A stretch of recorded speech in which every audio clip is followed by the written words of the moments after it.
My name is Gwendolyn Oxenham. Today's session covers the project play strategy Reintroduce Free Play. In this session, we explore how to introduce sport activity that is adult created but child owned, and how to apply the principles of guided play to all populations, including kids with autism. Like many of us, I have a background in free play. I grew up playing pickup soccer in Pensacola every summer with the guys. It made me good, but more importantly, it made me love to play. It was by far my favorite form of the game. At 16, I went to Duke on a soccer scholarship. At 20, my career was over, which was a touch disorienting. I got a job working as a deckhand on a $15 million yacht in Mexico. I was basically the toilet scrubber. And one day we were anchored off an island that serves as an outpost for the Mexican army. And there were these guys who had giant machine guns and machetes, but right behind them I could see a makeshift soccer field. And it was the longest I'd ever gone without playing. I was in total soccer withdrawal, so I dinghied over there and I made kicking gestures. I can't speak Spanish at all. And within minutes, we were playing in this insane game. It was monsoon rain, and we're sharing wild laughter and goal celebrations, and we're taking pictures with our arms around each other's shoulders where I'm literally holding their machine guns. And I thought to myself, good God, this is the most beautiful thing in the world. What is better than pickup? Pickup soccer, where you take strangers and you become friends and instantly. And there was just so much joy in it. And it occurred to me that there were pickup, informal, spontaneous games that don't matter, that happen all over the world. This game being one of them. So we went around the world looking for pickup games and went to 25 countries, and we played with moonshine brewers in Kenya and with prisoners in Bolivia, with teenage girls in hijab in a parking lot in Palestine, with teenage girls in Iran. This is a slum in Argentina, Villa 31, and then and that became the subject of my book and my film. And then, there's also a picture. There it is. Rua de Lazer in Brazil, which might be the mecca of pickup soccer. They rope off streets on Sundays so that the kids can play. It's closed to cars, and it's just the land of the kids where they can play all day, which was awesome. And everywhere we went, pickup it was people at their happiest, whether they were 80-year-old men playing, which there were everywhere, or 8-year-olds. But everywhere we went too, they also told us that pickup was a dying art form, that it was becoming more and more rare. And I think free play is so worthwhile and something absolutely worth protecting. So I'm so excited today to talk with our panelists about how you foster free play in their various environments. So we've got Constance Beverly, who's CEO of the National Winter Sports Education Foundation, which integrates free play into winter sports environments, and she funds Youth Learn to Ski programs. We've got Matt Bowers, a professor at the University of Texas at Austin, and he is the director of the Sport and Development Lab. His Twitter handle is Matt Bowers, PhD. And then we've got Izzy Paskowitz, who is the co-founder of Surfers Healing, which is the first surf camp for kids with autism. He was also a former competitive surfer, with some great stories about that. So to kick us off, I guess I'm interested in what the term play even means today in a world of video games and spreading forms of gambling. So I was hoping, Matt, you could kick us off with what are the characteristics of play? So, and thank you for allowing me to be here. This is a really cool opportunity to talk about a topic that's not that talked about, to be honest, and it's not that well researched, particularly from a sports perspective. So I'm happy to be here. When we think about what play is, when I think of my own definition, it's really like it's a challenge that I willingly impose upon myself, because the process of overcoming that challenge is something that brings me joy. When we look at what the kind of definitional aspects of play are, one, it is self-chosen. And importantly, you're free to quit. All right? It's something you don't have to be doing. It is self-governed, self-directed. The means are more important than the end. And it exists in a structure and in a mental space where, you know, the meaning is derived from those parameters that we put on it. That's sort of the academic definition of how I think about play. But really it's about willfully putting yourself into a challenging situation because you enjoy that situation. Awesome. And what can you tell us about the scientific benefits of play? They're everything. You know, play is the laboratory of development for kids. Everything that you learn as a kid ties into play, from socio-emotional development, cognitive development, moral development, physical development. I mean, basically it all comes back to play. And I think we have a responsibility to understand that and to reprioritize that and to create space for kids to have play because it is so essential to development. On the plane ride over yesterday, I was watching the new Mr. Rogers documentary. Not sure if anybody's seen it, it's really good. And he had a great quote that I'm gonna butcher, I think, right now, which is, you know, our responsibility as adults is to help children see that the essence of life is invisible to the eye. And I think we have a responsibility to ourselves as well to remind adults of that and not just kids.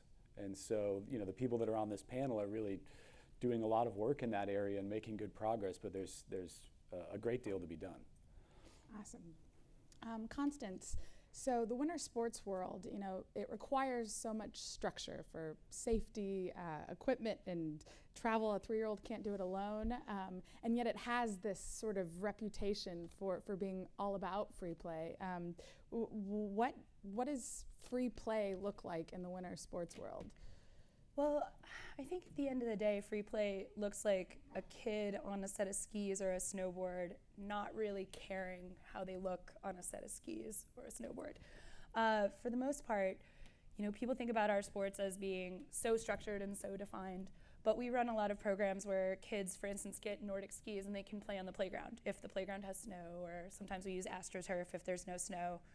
Climate change is a real thing. So we, when you give a kid an opportunity to understand their body in space and on these like funky, crazy little things that give them a sense of expression, you watch what they're willing to do, even if they're tossing a ball back and forth while they're on a pair of Nordic skis, or the minute they learn how to glide, they find the first hill on the playground so that they become a downhill skier. I think that very essence of expression is where it really manifests. And when you watch kids build a foundation in the winter sports and then go off and do things like freestyle, like the growth of freestyle and snowboarding and all of these exciting new ventures and adventures in this space, that's where you see that the free play that has been safely cultivated expresses itself in its greatest form. You know, even to this day, when I go out and I'm out with even professional athletes, they still play follow the leader. It's still, can you do what I do? It's kind of like, I'm gonna hit this jump, can you do it? I'm gonna try this spin, what do you think? So I think that's where it really manifests, and you see it in little tiny pieces with kids. The minute they get on a ski, it's like, can I go backwards? Can I go sideways? Am I gonna fall over?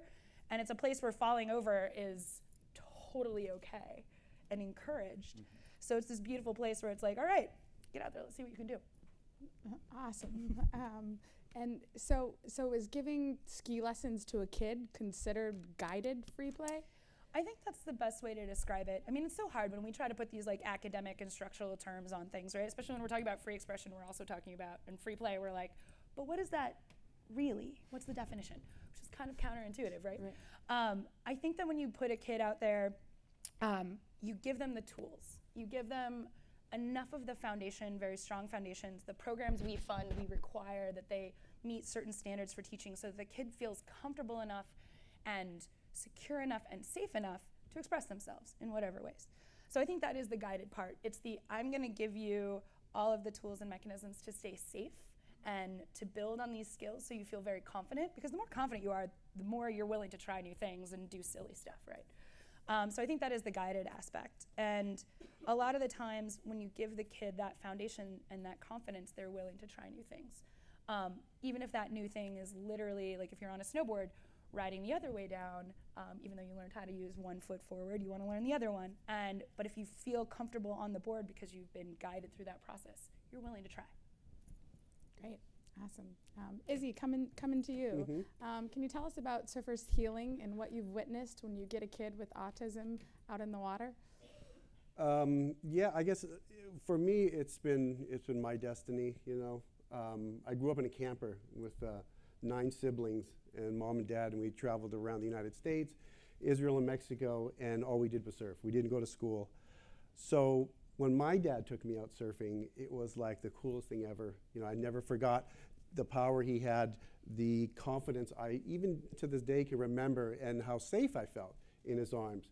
So when I had an autistic son, Isaiah, I wanted to have that connection with him, and it was really heartbreaking because I didn't think I could.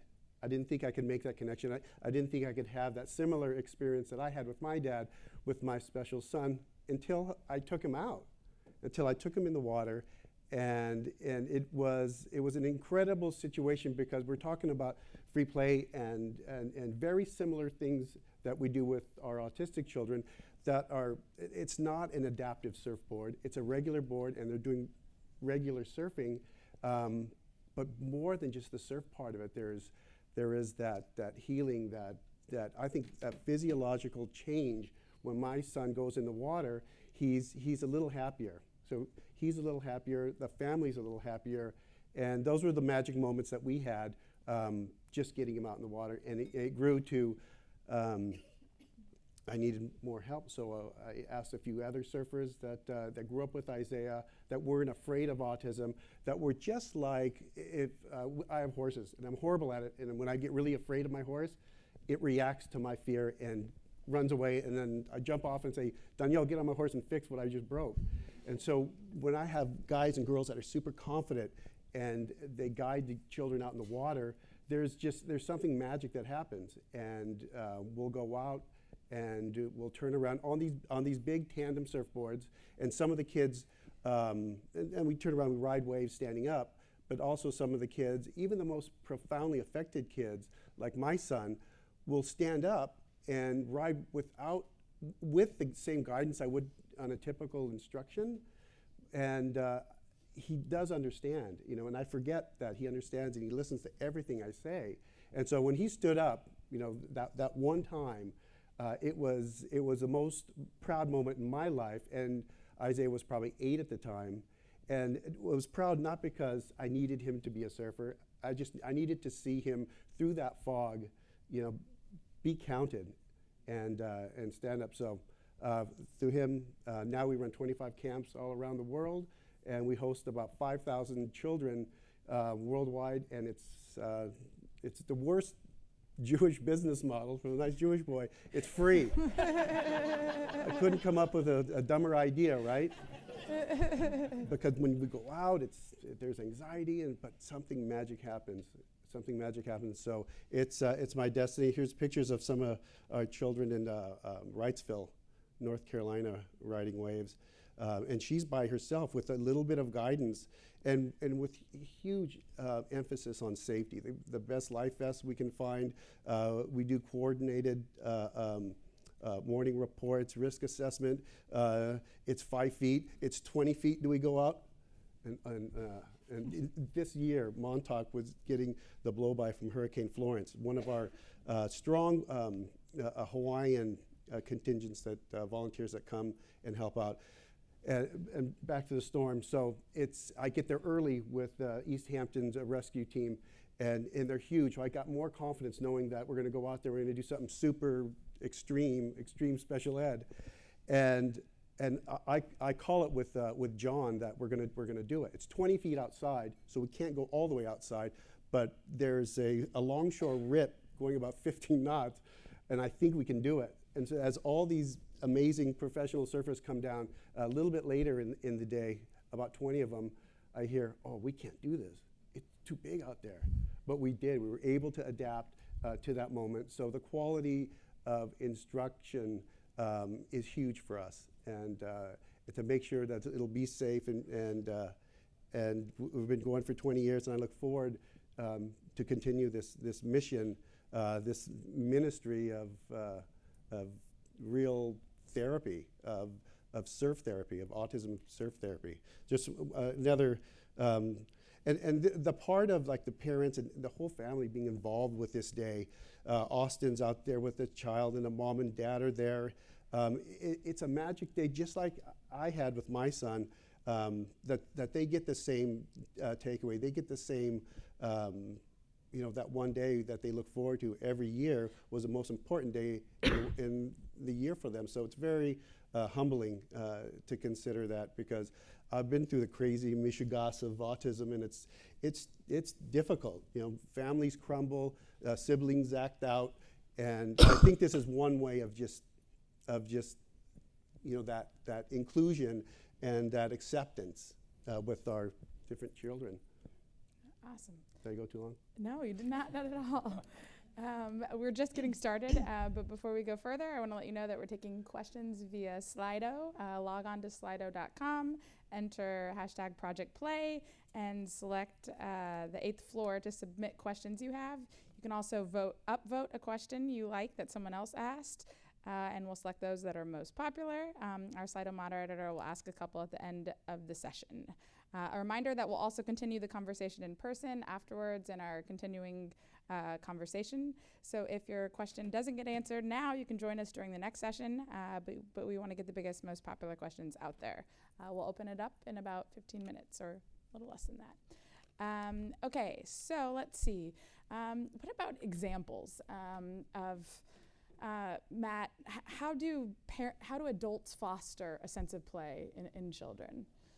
Yeah, that's been sort of one of the kind of fundamental challenges in this. And I come from a management background, in terms of my training. And so I'm always thinking about how do we sort of manage the process of providing free play. And so there's this balance that has to occur, because when we look at youth sports, adults are woven into that to such a degree that it's a very difficult proposition to say, remove yourselves from it. And so what I've spent a lot of time about the last decade trying to think about is how do we continue to include adults in this process just for practical purposes and realistic purposes, but without kind of corrupting the overall experience. So the first thing I will say, though, is that adults don't play.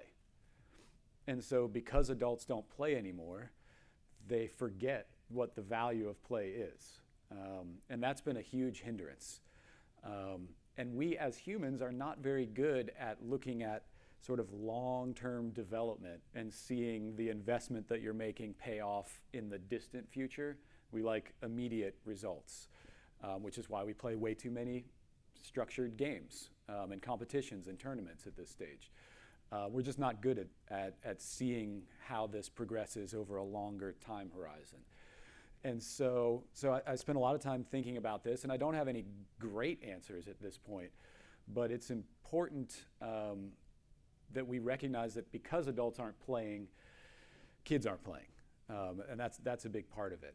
But there are opportunities. I've worked with organizations that have done things like create sandlot nights, where kids are still able to go and use the same kind of normal facilities, but adults are, in theory, kind of removed from the process.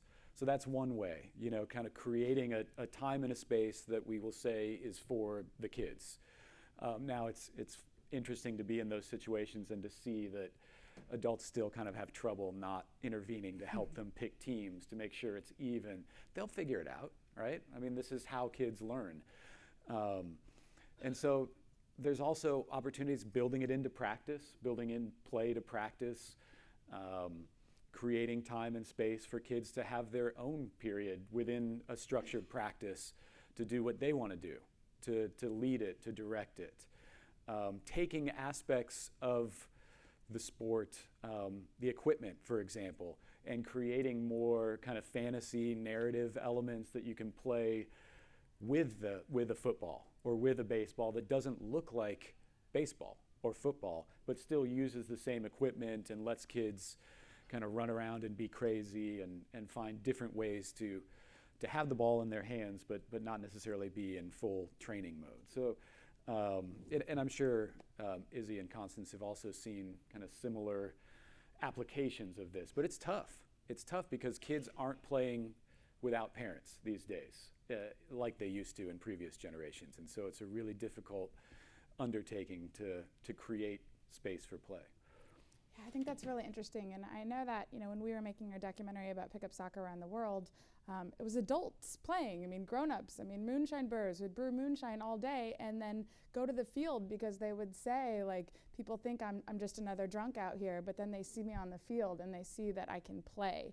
And how much it's wrapped up into identity and meaning. I mean, it was their life. And I mean, I also think that maybe only an American could have made our film, in that we are the only ones who make a big deal out of pickup, out of free play, where everyone else, it's like going on an after dinner walk. It's like, that's just what you do.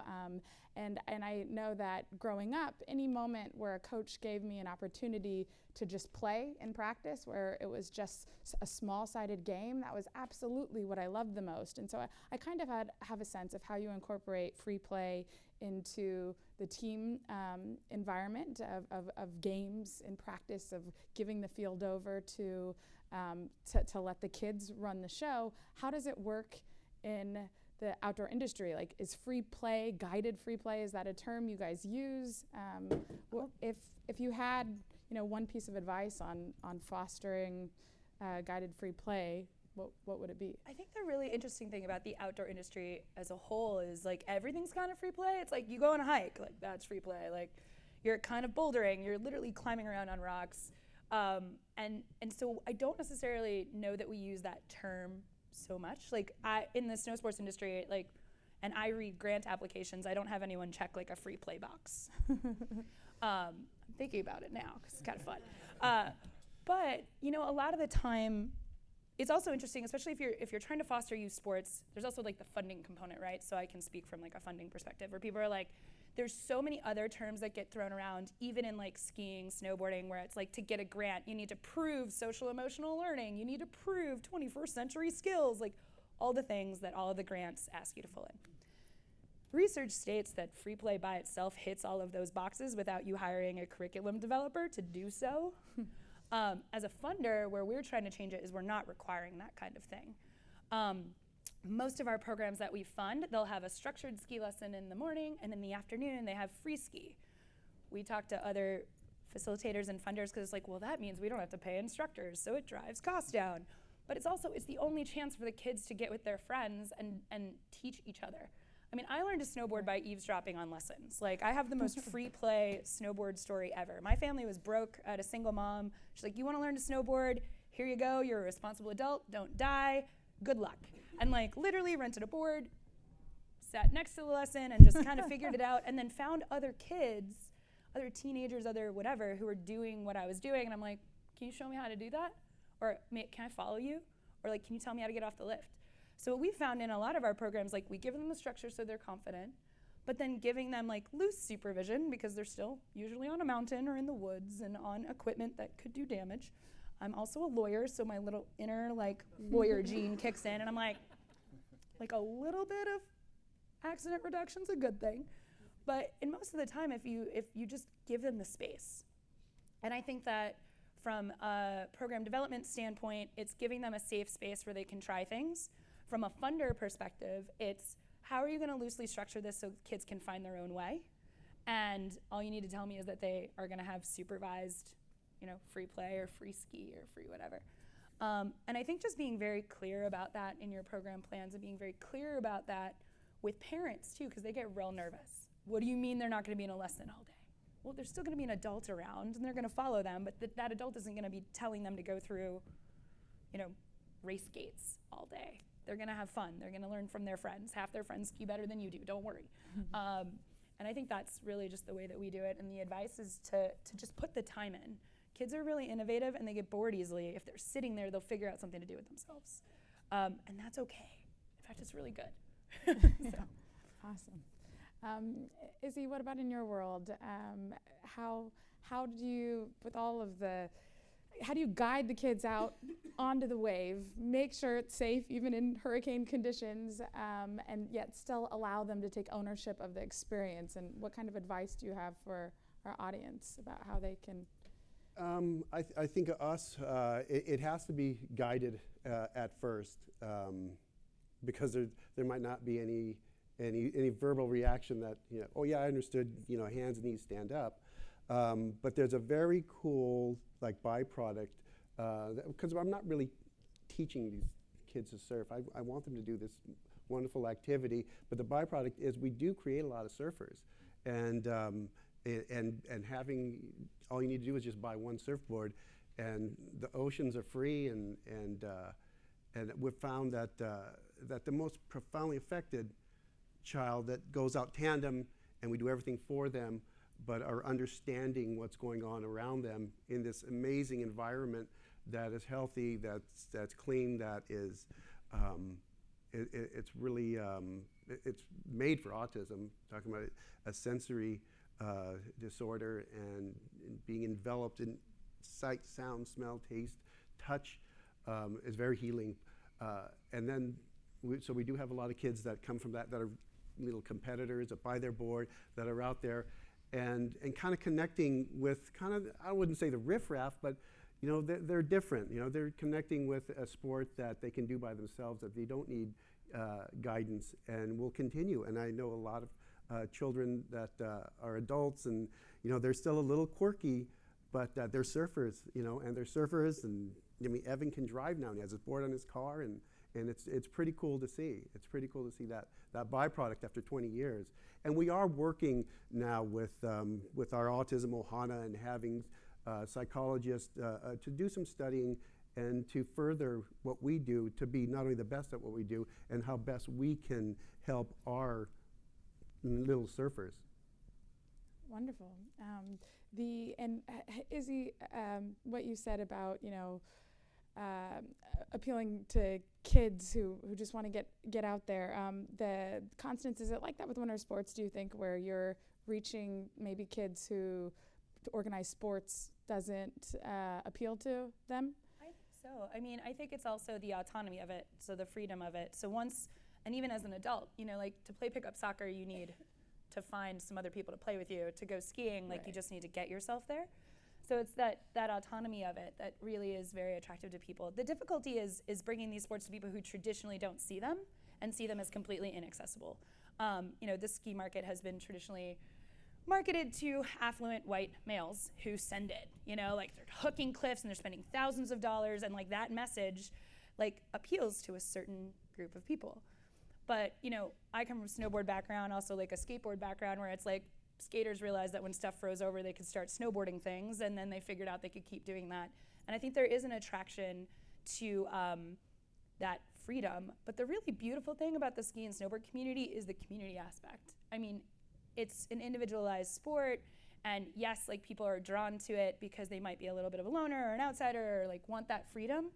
But where they find themselves is in that tribe of skiers and snowboarders. It's a family, it's a community, it's a life. It's the same with surfing. A lot of people talk about action sports, that they're not team sports. They're community sports. You're right, it's not a team, it's a community. So it's this beautiful place where you can be yourself, but then connect to others that are like you in that one way that you might feel different, and share this experience on your own terms to a certain extent. So there is that draw, but it's also a place where a lot of people find themselves, and a lot of kids find the people that they can connect with that they wouldn't have elsewhere. And for kids that, we work with a lot of urban programs, kids that you would never expect to see on mountains, and they kind of see each other, and then they go back to a world where they've been kind of pushed out of all of these elite things, and they're like, yeah, I've skied. I ski Vail. What? Hedge fund guy. It's this beautiful language that comes out of free expression, and I think that's why I love it so much. But yeah, it has a draw, and then it has its own little set of output.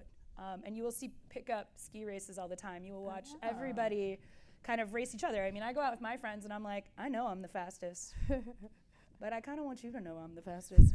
And that's the fun of it. So it's interesting talking a lot about identity development in and through the way that we play, and I think surfing has been long one of those very clear I am a surfer, and I know what that stands for and that means, and when we think about the role that play can play in that, it's really significant. And I come from a more traditional team sports background. And a lot of the work that I do looks at more traditional team sports, which have become less playful over time. And, it was referenced kind of reaching kids or markets that you don't normally reach. We should be trying to do that with our more traditional team sports as well. We've narrowed in to create such a sort of singular youth sports experience that from a marketing standpoint, from a business model standpoint, there are opportunities to create more playful forms of those sports that appeal to market segments that aren't being reached right now. And I think that's really often overlooked when we look at the more traditional team sports and we see the big machine and kind of how it operates. There's a lot of people that are left on the outside of that want opportunities and but don't want that. And so how do we create a broader portfolio of options? Yeah, definitely. So 6 minutes. Let's open it up to the questions submitted by you guys via Slido. Our top question comes from Nate. In an organized sports setting, any ideas on how to balance parent expectations with the need for free play integration? All right, here's what's kind of interesting and sad. So I've spent 10 plus years trying to convince people of the value of play in these more traditional team sports settings. And I failed in many different ways doing that. And the most success that I've had recently is in actually reframing it when I talk to parents toward focusing on athlete development. And basically saying your kid is deficient in play. And that is going to hurt that child as they develop as an athlete, which may sound kind of harsh, aggressive, but it's by far the most effective tactic because you see parents sort of internalize that for a moment and recognize that this is actually an essential component of what their kid needs to be doing. And so I didn't want to get to that point, but I'm kind of at that point, and it's actually been somewhat effective in trying to communicate that. Yeah, I know in the soccer world, certainly, like we say, oh, that's what the U.S. lacks. It's the creativity developed on the schoolyard. So I could see how that reasoning would work for parents. And our next Slido question. What are the particular challenges that kids growing up in poverty face when it comes to the opportunity for free play? How do we overcome these challenges? I'll jump in on this. I've worked with various organizations over time, and one of the things is there are certain neighborhoods where kids can't be out playing at night. Like, it's just not a good idea. It's something that their parents are actually afraid of. I mean, even in some of the neighborhoods I've lived in, there was a time where parents were just like, if my kid is out there past whatever, this is when certain people are gonna convince them to be spending their time otherwise. And a lot of it then is getting the kids out of their neighborhoods or their environments becomes an expense, right? So if we want to take a kid to the mountain from East New York or Brownsville, that's very expensive, right? And I think the struggle is explaining to people why that expense matters, because people see sport as a luxury. Now, I don't think that way, and I don't think anyone else in this room thinks that way.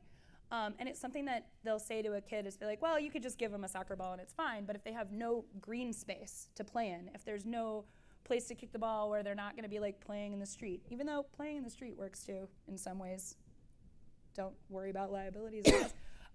But I think that's a lot of the biggest struggle. And where you can fix that is really community involvement, but it needs to be grassroots. The very imperialistic, I'm coming in from some major organization, I'm gonna tell you how to run your community thing, doesn't go over well. When you do with others and you're like, okay, there's kids in this area, there's maybe this green space, who can get involved, and everyone kind of has a say, I think that's how you reach a lot of populations that are traditionally ignored, because most people want to come in and slap a corporate solution on a community problem, and that's not a great idea. But if you work with parents and communities and youth centers, they're trying to solve their problem. They're usually lacking the access a lot of us have. We have it because we're in this room. When you go back to those communities and you share it, that's how you reach the populations that are being ignored. But you have to involve them. You can't just tell them what to do. And I think that's where we could really make a difference. One great example of that from when we were in Kenya, we were playing in the largest slum in Africa, and the field was the garbage dump, and the community organization Mathari Roots had cleared the garbage, and it would keep rising out of the dirt, so you could still see it. But then funding came in through Mathari Roots, and they were able to build the field themselves. So then they know their field, they know their community better than any outsider. But with the funding coming through them, they're able to create the field that they know they need for their circumstances and their place. There are different challenges with this, depending on if you're in an under-resourced community versus one that's more heavily resourced. But I think one of the interesting things about free play is a lot of the sort of lower SES communities I've worked in don't have as much of a free play problem. They actually have a lot of space to go out and self-govern and do their own thing. Where I see this almost at more like crisis levels is in upper middle class, wealthy, mostly white communities where play has really been stripped out. There are clear issues and challenges across all of these, but this is one of the few areas where play is something that is almost always an option in lower SES communities, unless you are in one that is truly unsafe, to be outside. And I feel like in the affluent communities, I mean, the push for college is a major problem with free play, where parents are like, well, is that going to get them the scholarship? And that's one of the obstacles to keeping free play going. Well, thank you so much for coming, and please join us in the continuing conversation room. Thank you. Thanks, guys.